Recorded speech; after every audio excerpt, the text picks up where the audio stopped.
This is going to be a long read, so bear with me. I, male 27, have a younger brother, Jake, fake name, male 25. Jake and I have been close as brothers, and we've had a very normal sibling relationship, or so I thought. Maybe I was oblivious to what was going on, or maybe he was really good at hiding his true emotions. This story also involves my ex-girlfriend Ruth, female 27, and my now wife Zara, female 24. Jake, Zara, and I went to the same school. I was a couple of years older than them, so I never interacted much with Zara. I knew Jake and all of his friends, and we played together at times, but that was the extent of our interaction. By the time I reached my junior year, Jake and I started growing apart a little because we had very different interests.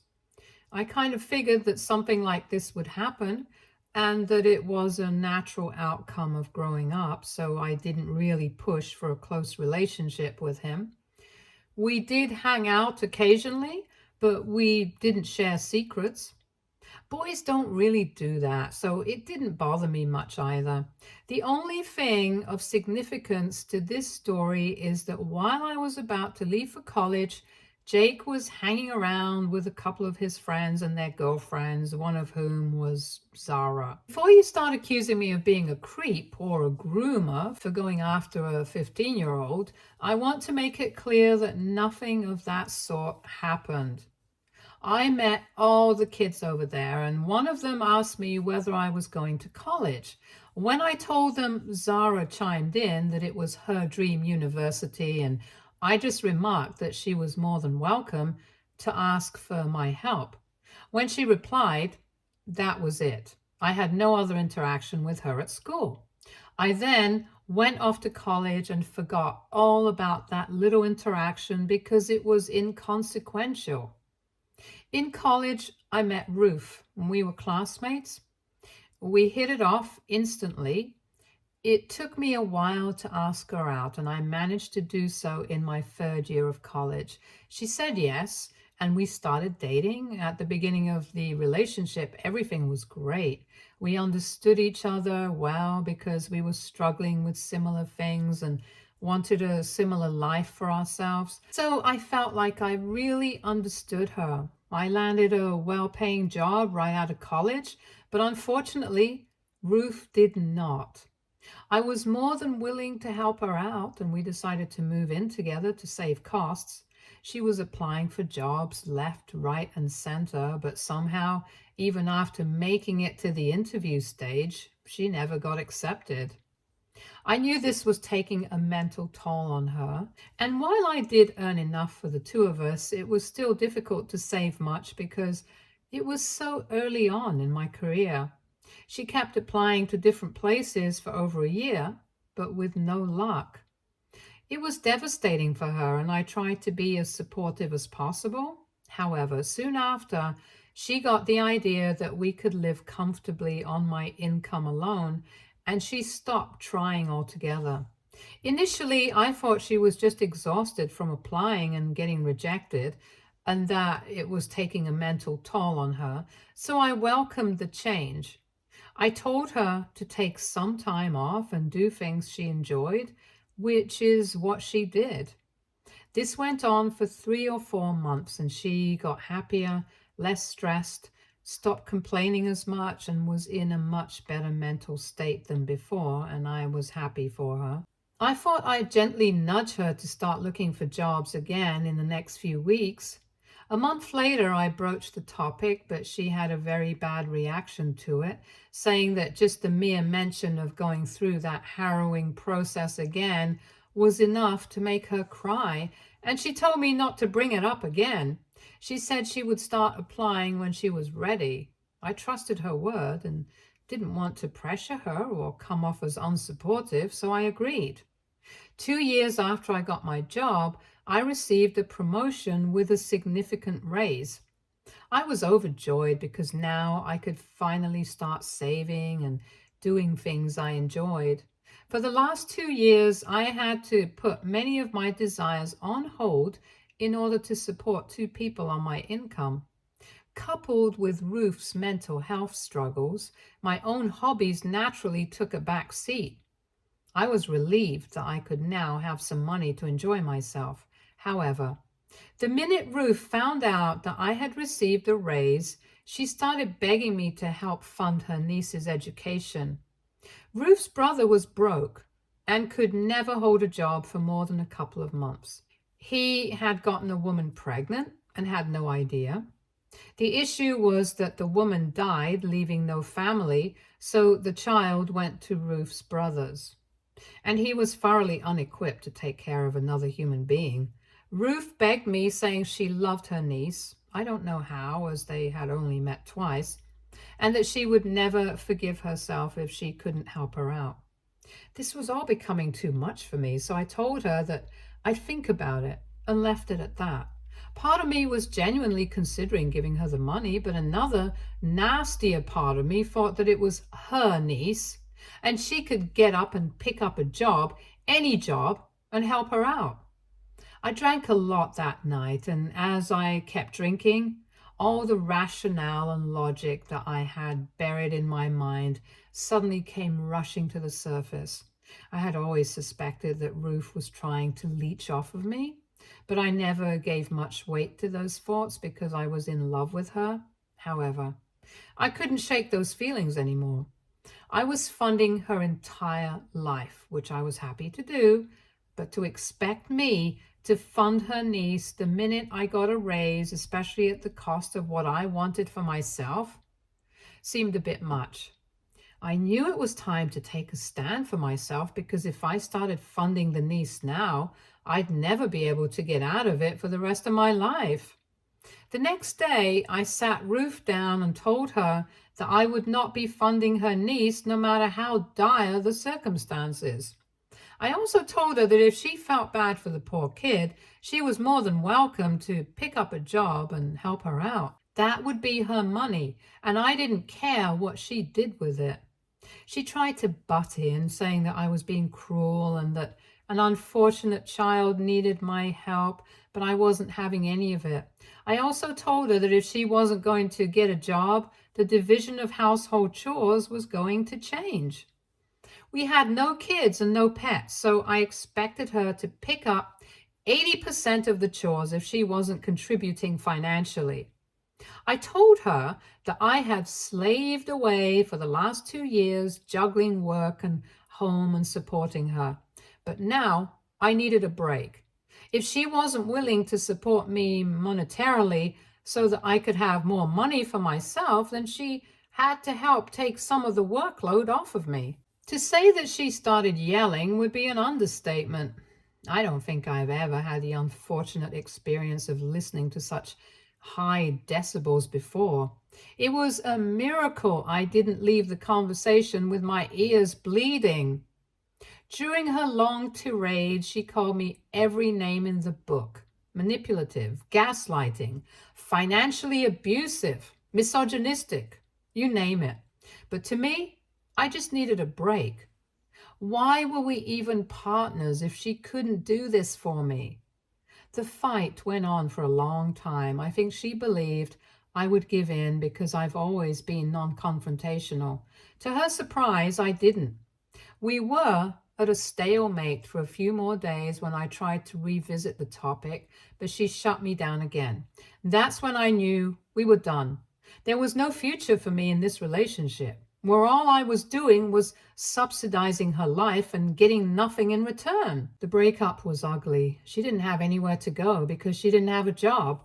I told her that I was willing to give her some money to sustain herself for a month or two, but by then she should have her situation figured out because I was done.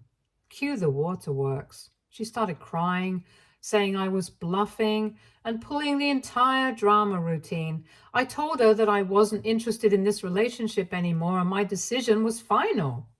There was no way to salvage it, and all the remedies she was suggesting now should have come to her while we were still together, not as a last resort. Despite me setting her up for a couple of months, the breakup was still ugly. It was only after she moved out that I realized just how much dead weight I had been carrying. I had so much time and energy to devote to myself. I picked up hobbies I had abandoned back in school. It was through these hobbies that I reconnected with Zara. Zara didn't go to my college, but ended up pursuing painting and the arts as a profession. I had always enjoyed doodling as a kid, even though it was a kind of secret hobby because it wasn't considered masculine enough. Well, there was an art exhibition in my city, and I went out of curiosity, and that's where I found Zara. She had put up a piece in the exhibition, and we got to talking.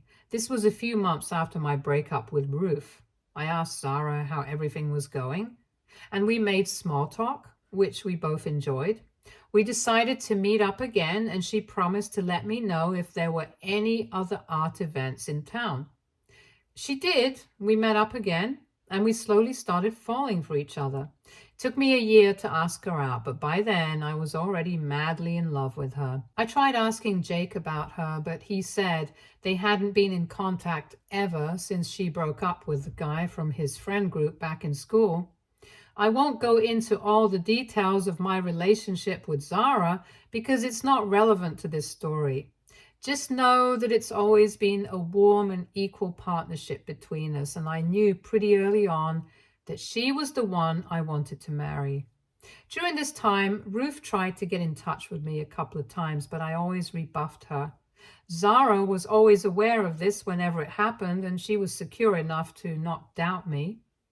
I introduced Zara to my family over dinner a year into our relationship, and by this time we had already started contemplating marriage. My parents don't interfere in their kids' personal affairs, so that was never an issue. It was a good dinner, and Zara got along well with my family. We were all talking about how funny it was that life works in mysterious ways and how it was pure chance that I bumped into Zara again. It was then that Jake quipped that he couldn't believe his middle school crush was going to be his sister-in-law. It seemed like a light-hearted joke at the time, and everyone present took it that way. Zara even said that Jake was the only guy in their group who was remotely interesting to talk to.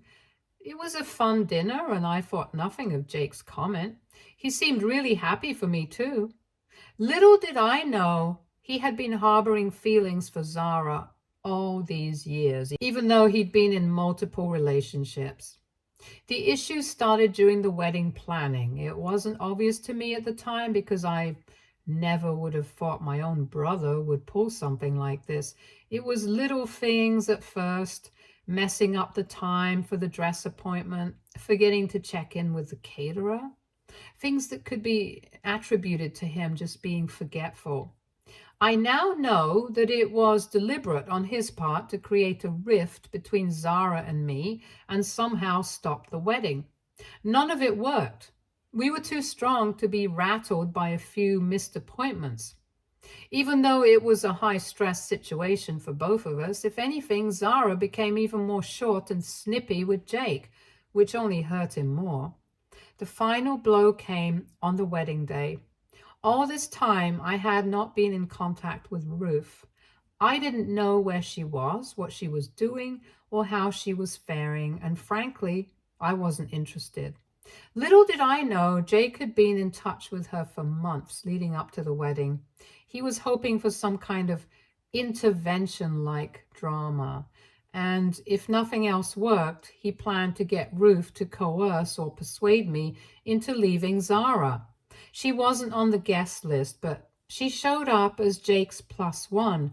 And this was surprising to me because everyone in the family had met Jake's girlfriend, and we were expecting her to be there. I didn't have time to ask him what Ruth was doing there, but I had a bad feeling. Thankfully, Zara hadn't noticed Ruth by this point. Just before Zara was about to walk down the aisle, Ruth stood up and started screaming in front of everyone, claiming that she was the love of my life and she was willing to take me back and that I didn't need to marry Zara. It caused a huge commotion, and Ruth started crying and stomping her feet like a petulant child. It was pathetic, to be honest. I ran over to Jake, grabbed him by the collar and told him to leave. He said he had come to make everything right, claiming that Ruth and I were meant for each other and that Zara and he were meant to be together. He rambled on with some delusional nonsense, and I was appalled. I asked my friends to escort both him and Ruth out of there. At this point, Zara had come out, and I don't even know whether she fully grasped what was happening, but she calmly walked over to Ruth, slapped her in front of everyone, blew her a kiss, and asked her bridesmaids to start the music. I've never seen something more iconic in my life. It was so humiliating for Ruth.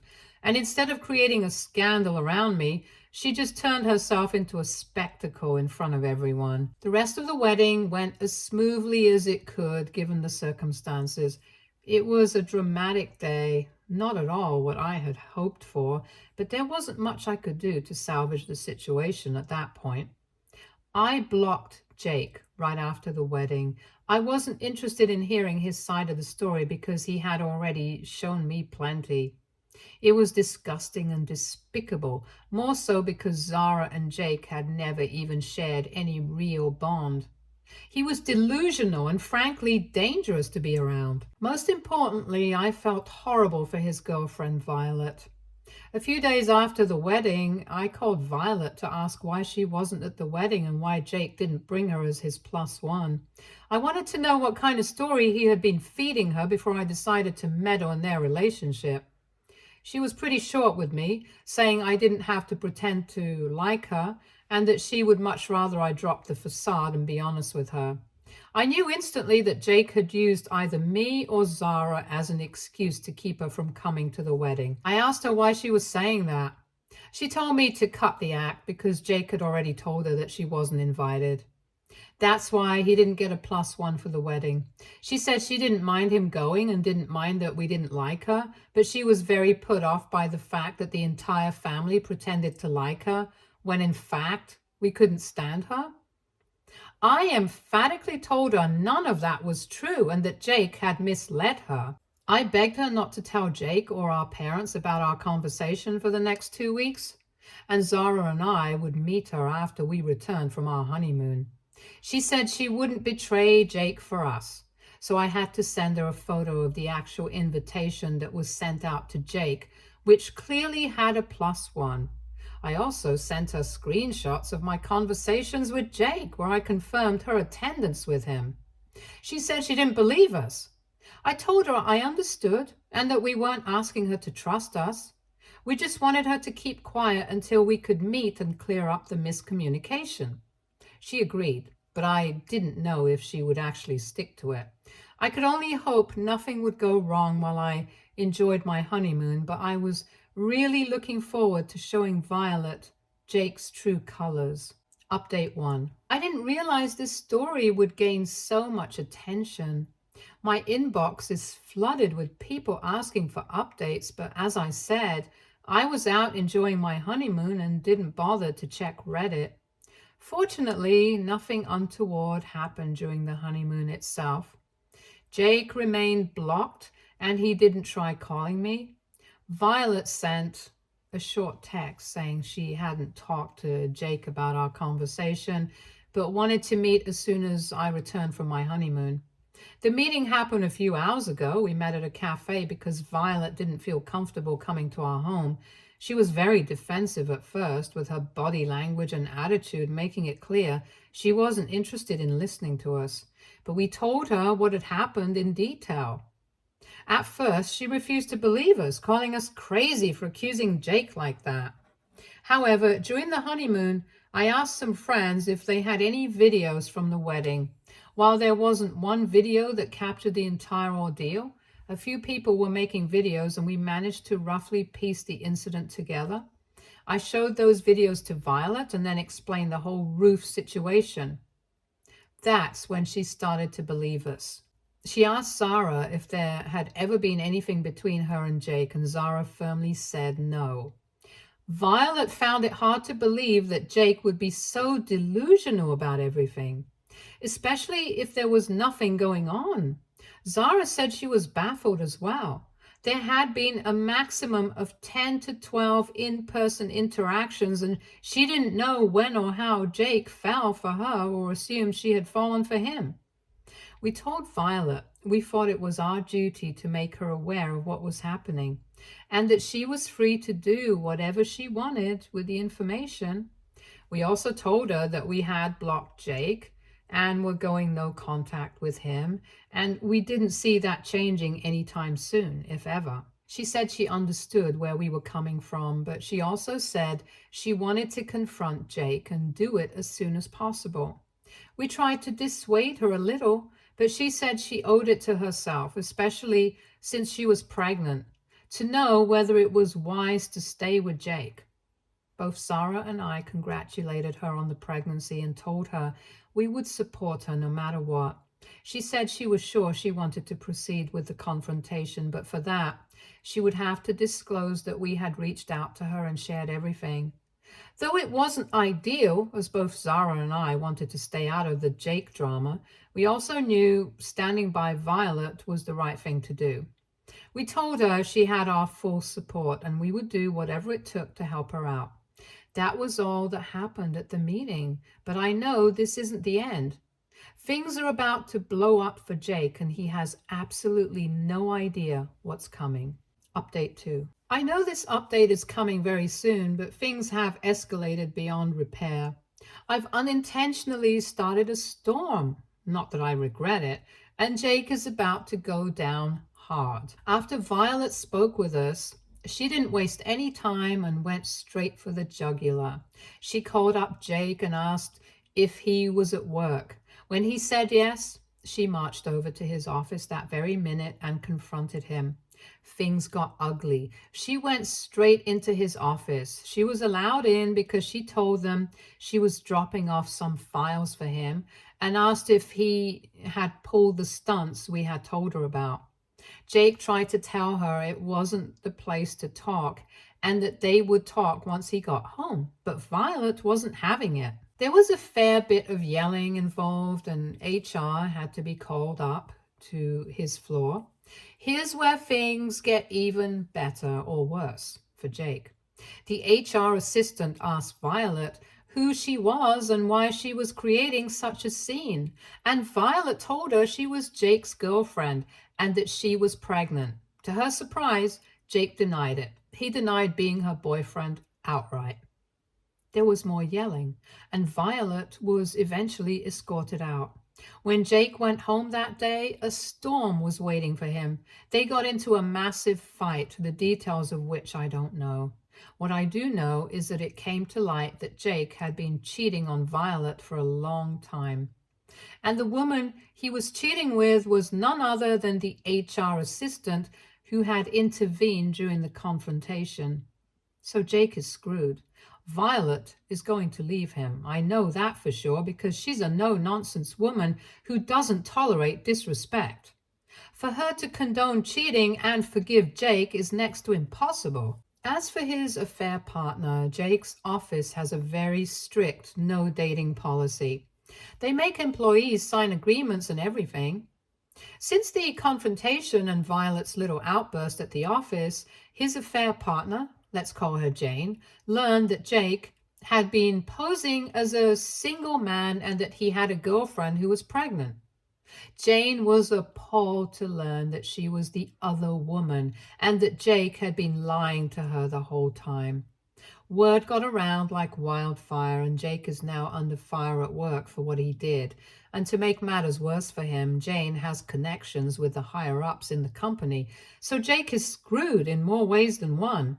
He might lose his job, and he's definitely going to lose Violet. Oh, and Violet has also kicked him out of the house. Turns out the house they lived in belonged to Violet's grandmother, so Jake has nowhere to go. Jake paid us a visit in the middle of the night to explain all this to me. I don't know why, but I let him in. I've never seen him so furious in my life.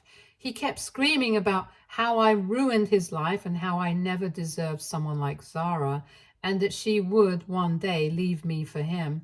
He sounded so unhinged, it actually made me scared for his mental health. He needs help, a therapist, or maybe even a psychiatrist. Jake got violent with me too. I know people will call me an idiot for not calling the cops on him, but at the end of the day, he's my brother and I didn't want to cause more problems for him. I felt pity for him more than anything else. It's impossible to fathom how someone can destroy their life with one stupid decision. He had everything anyone could have wanted: a great job, a loving, loyal girlfriend, and now a baby on the way, and he blew it all away with one stupid decision after another, living in a bubble of weird fantasies. I just feel sorry for him at this point. Update 3. Jake lost his job, and this comes as no surprise, but I still feel bad. Violet has broken up with him and doesn't want anything to do with him. My parents are fully supporting Violet, as are Zara and I. Now, Jake thinks I've turned the entire family against him over a harmless prank. Yeah, now he's calling his declaration of undying love a prank. Nobody is buying into this new narrative of his, and he has been completely ostracized by the family. I don't know where he's staying now, and this drama has been getting on my nerves. I'm a newlywed, and I can't keep running around dealing with the mess Jake has made. I know I started this by involving Violet in the first place, and I'm glad I did, but I never anticipated it would blow up this big. It's a total mess, and I don't see how Jake can recover from this. My parents are furious with him for throwing everything away and basically being a scumbag, and I don't blame them. We weren't raised like this, and I don't know how he turned out this way. That being said, this will be my last update. Zara and I have decided we need to leave all this behind us. We will be there for Violet and our niece or nephew in whatever capacity she needs, and she will always have a home with us, but other than that, we're done. Thank you, Reddit, for all the advice. I never thought I'd have a dysfunctional story of my own to share, but well, it is what it is. Stay tuned for more stories from Argo Relationships.